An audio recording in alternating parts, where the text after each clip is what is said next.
The film begins with Roy repeating for the 139th time the same morning, managing to learn by heart how to counteract the killer's movements.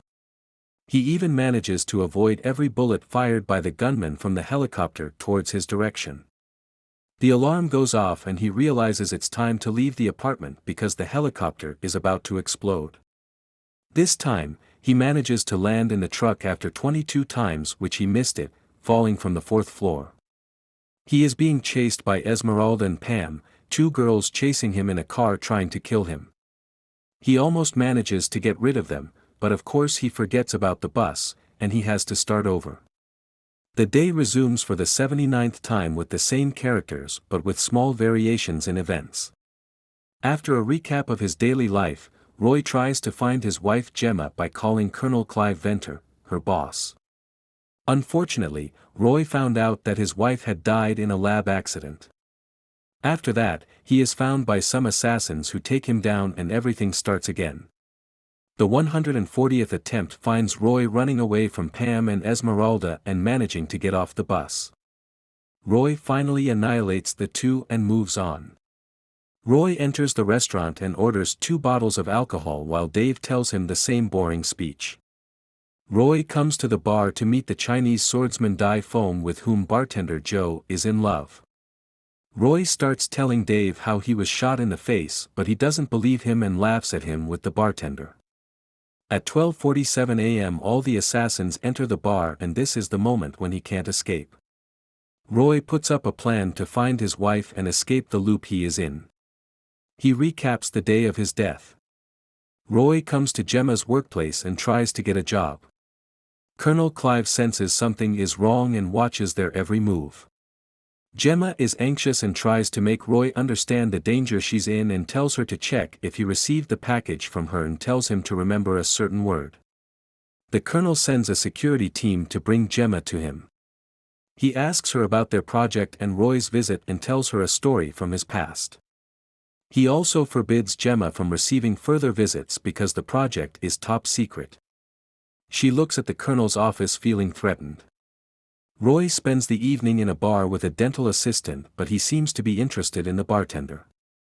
The conversation is interrupted by an unexpected phone call from Gemma, who tries to explain him that she needs help but couldn't because the colonel hangs up her phone.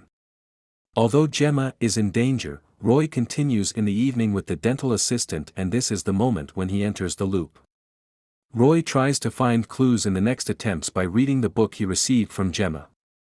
He takes his time to read the book but fails to understand the clues. As he reads, he notices his and Gemma's son, Joe, and follows him into a game room. Roy has a discussion with Joe and invites him to eat together, thinking of a way to let him know about his mother's death. When he hears the bad news, Roy notices that it's 12:50 a.m. and that he's past the loop period, but the assassins show up and kill him again.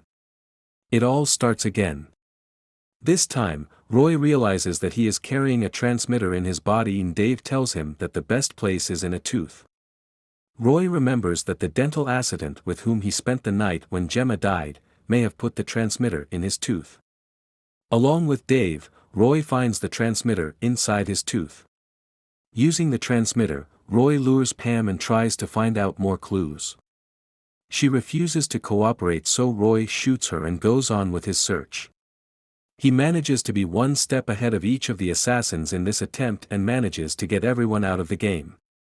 Roy calls Brett using the phone of one of the assassins and announces that he is coming after him and the colonel.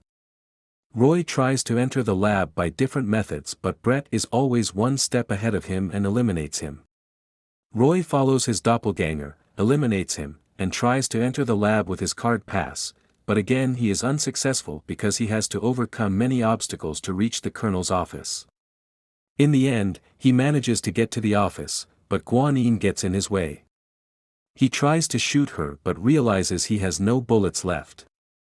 He tried to run away from her but failed and had to start over.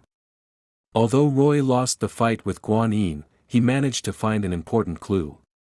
The loop in which he is trapped is called the Osiris spindle and realizes that Gemma is the one who put him in.